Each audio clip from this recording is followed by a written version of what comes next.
A man rolls in with a fully pimped out 1988 Lincoln and wants to trade it for 2 lawnmowers. I'm not kidding. The car had gold trim, gold grille, and enough swagger to make Snoop Dogg jealous. Les is intrigued but not sold, until he opens the trunk and jokes about there being a body inside. The Golds are in for a surprise.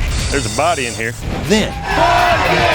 Then things get wild when the guy explains his price. He wants 2 big lawnmowers and an edger. He's trying to start a lawn business. Les works a deal. 1 lawnmower and the edger, totaling around $2,500. Honestly, the guy walks out winning, and Les is just grateful the corpse in the trunk was only a coat. There's a body in here. Now, Is there somebody still in this coat? nah, that's my coat. It's not. Next, a customer walks in proudly trying to sell champagne glasses, made in China. She wants $65, claiming they're worth up to $75 new. Les hits her with a dose of brutal pawn shop reality. Why would I buy them from you when I can get them at the store? The awkward silence, perfection.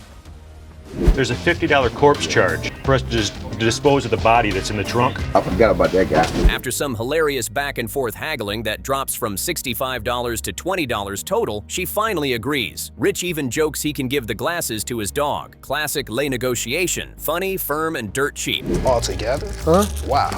That's Yep. 45? 20. 25. Then we hit peak marketing conflict between old school Les and digital savvy Seth. Les wants to give away free stuff and throw a raffle with cash flying everywhere. Seth's like, are you trying to start a riot? The generational tension is so real here, and Ashley just sits back sipping the drama tea. A single ad in the yellow pages, and that's it. To expand, you gotta think outside the box.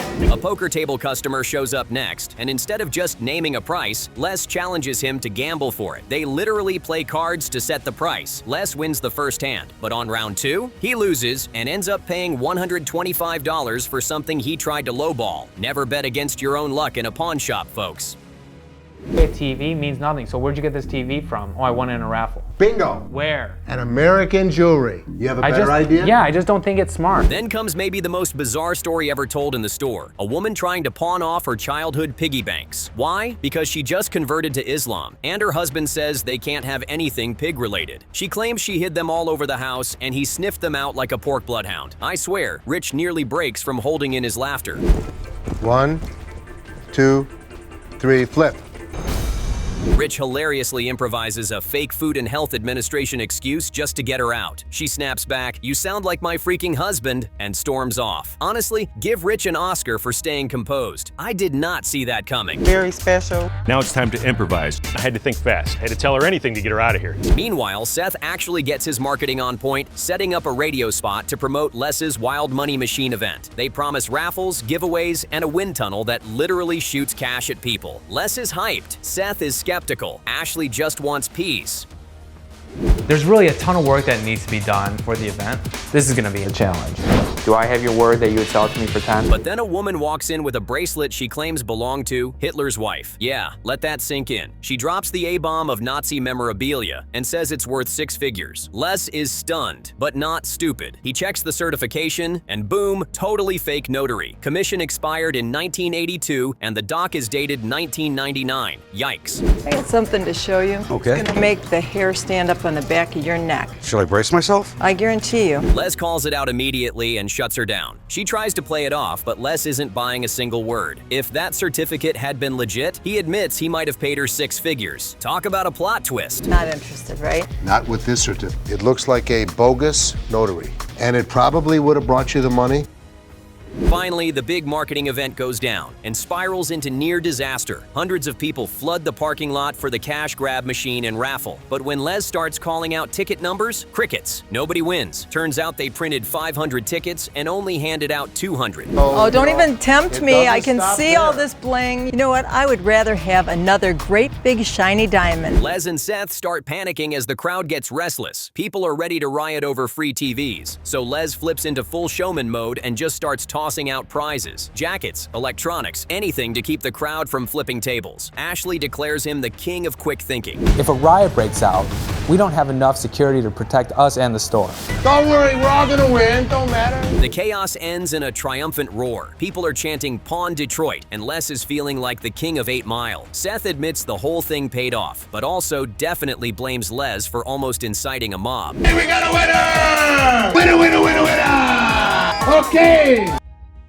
A man walks in holding two bizarre items, a 1940s sex book and a giant meat cleaver. Yes, you read that right. A how-to manual for the ideal sex life, and a chopping tool straight out of a horror film. Les's reaction? Straight up disbelief. "Read me more, please," he jokes, before offering the guy $25 just for the sheer absurdity of it. And the seller? He swears he can flip that into $150. Hustler energy or delusional optimism? You decide. Well, got some stuff here. Okay. Thought that maybe I could pawn it. Then boom, a woman storms in like a tornado, yelling about a $3,000 laptop that she left in pawn for 6 months. She wants it back, and she wants it now. Les calmly explains she missed the 90-day window. Her response? Threats of lawsuits, insults, and a full-blown meltdown. "My name gonna be on top of this, BI?" she screams. Security has to step in fast. I mean, the intensity. You could cut it with a chainsaw. I'm out of luck for almost $3,000. You telling me that, right? I need your card because I'm about to go. How about that?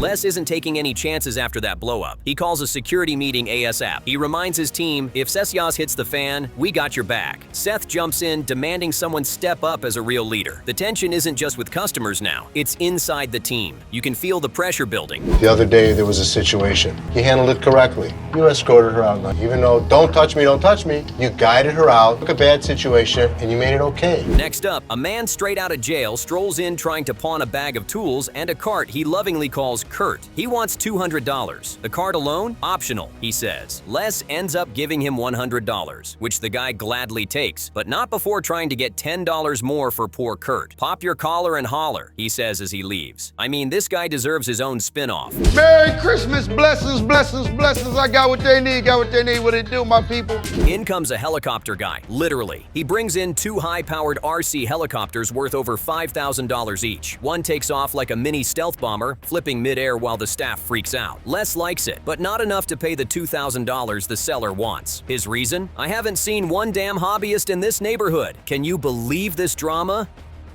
About 4 horsepower. If you look closely, you'll see that the construction is mostly carbon fiber. You're looking at $5,000 to $6,000 to build each model new. Now things get wild. That same furious woman from earlier returns. This time she's trying to pick up a TV, but refuses to show ID. Les stays calm, but she calls the police right from the counter. Her parting words? "You want to be a star? I will smack your ass out." Security steps in again. It's pure chaos. You almost feel bad for Les. Almost. Here, come to this window down here while I'll take care of you down here. This woman's back. It was in 2 days prior, and her laptop was pulled out of pawn. In a total vibe shift, an older guy walks in with a vintage Pele Pel leather jacket. He says it makes him feel like Tony the Tiger. It's sentimental. Les points out it's ripped, offers $25, and the guy takes it without flinching. Honestly, that was the most wholesome moment in this circus of a day. When you're broke and I'm coming through the pawn shop and you're not dressed good, people can kind of tell it. Security hits DEFCON 1 next. A customer complains about a guard whistling at his brother like a dog. Les is furious. "You don't mother-vaint the customers," he shouts. Seth backs him up, saying security has to de-escalate, not fuel the fire. This team needs a leader bad, and it shows. Talk to me. I'm gonna talk. Yeah, I'm gonna talk to mother.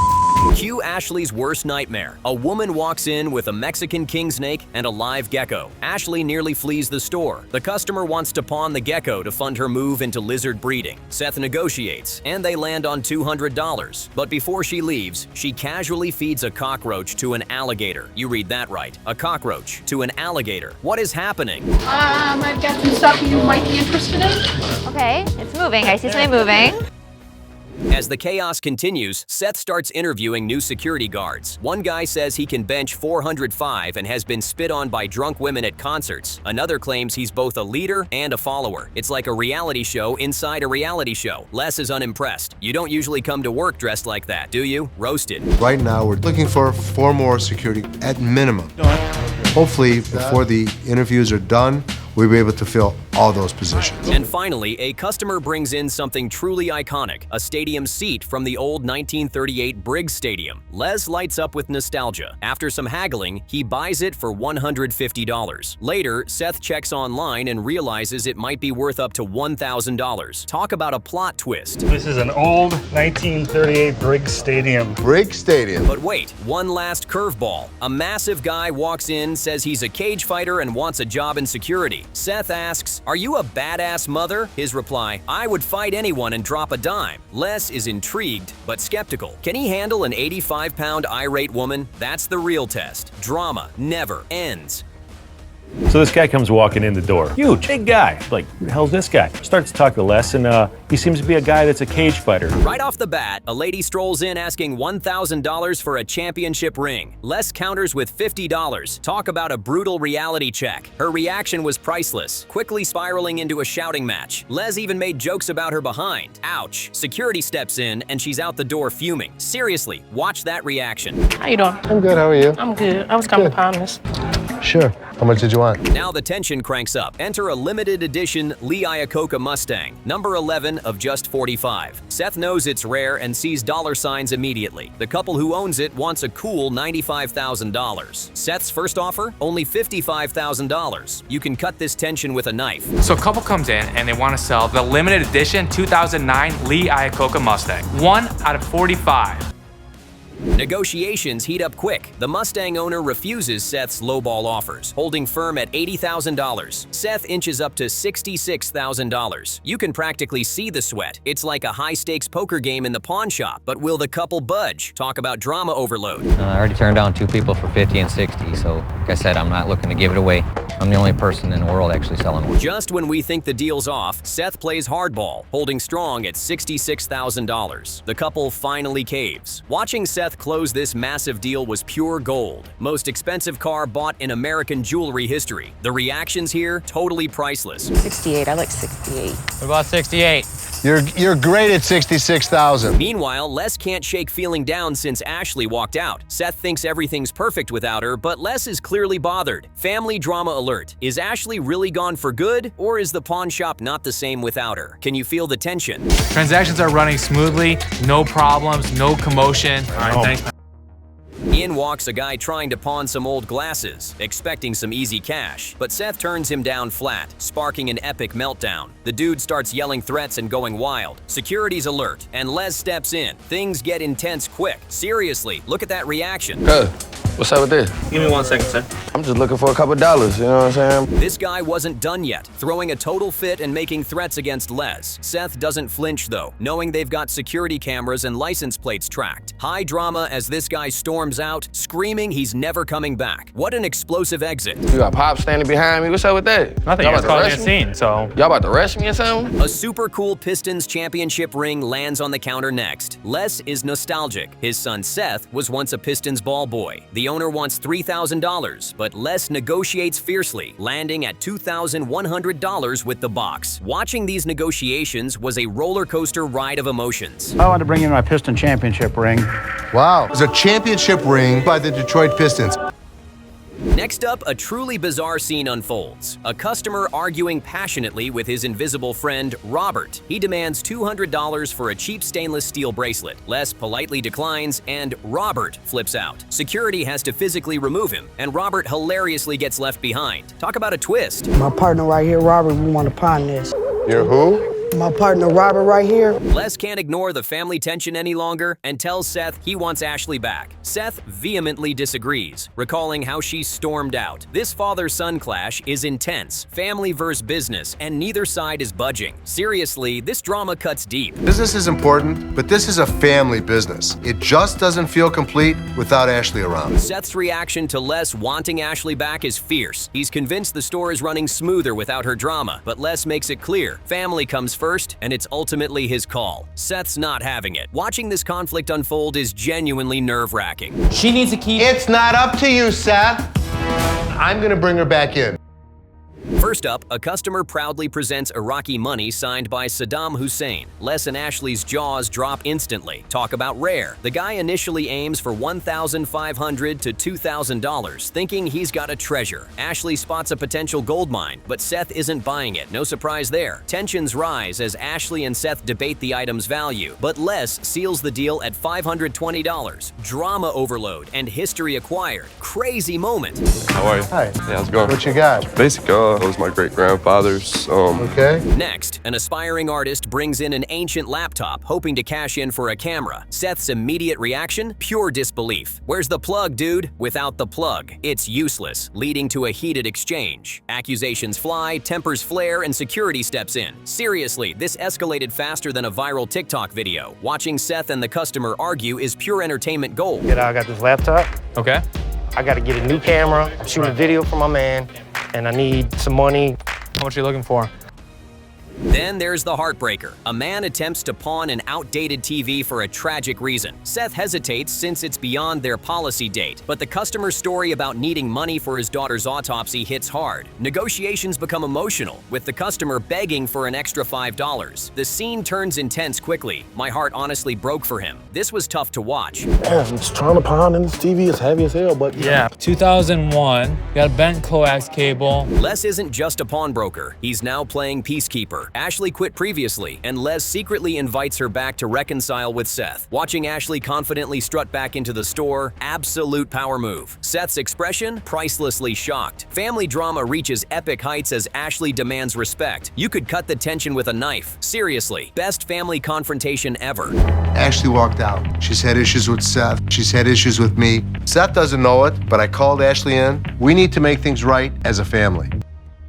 Brace yourself. An outraged customer storms in claiming his ring was damaged. Ashley insists the ring was already bent, leading to an explosive argument. The guy starts yelling, demanding immediate repairs. Les intervene fiercely, protecting Ashley. Security steps in, escalating the situation even further. This altercation went from 0 to 100 real quick. Talk about high-stakes drama. Hi. Came to get my stuff out. Okay. This All one's free? Yeah.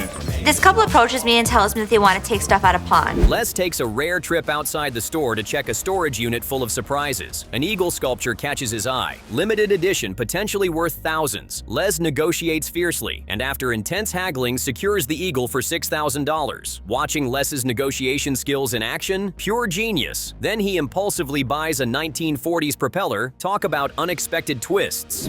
I got a call today from a buddy of ours, Tim, who buys storage units. Hey Tim, how you doing? Seth, how's it going? Back to the Iraqi document drama. Seth remains skeptical, but Ashley insists it's valuable historical memorabilia. They clash hilariously over its authenticity, with Seth labeling Ashley's research amateurish. Les settles it smoothly, but Seth remains salty. Ashley's triumphant look? Iconic. Watching their sibling rivalry unfold never gets old. Pure comedic gold right here. I mean, how could we let this walk out of the store? Saddam Hussein. No way. How much they want? $1,500. This is this for 900. The tragic TV deal takes another twist. After initially storming out, the distressed customer returns to apologize, hoping for sympathy and that extra $5. Les decides to help, offering the full amount after a sincere apology. This moment was genuinely touching amidst all the madness. Who knew hardcore pawn had emotional depth? My faith in humanity restored, briefly. Well, I'm asking help. And I am helping you, so you can accept the 35 or you don't have to accept it.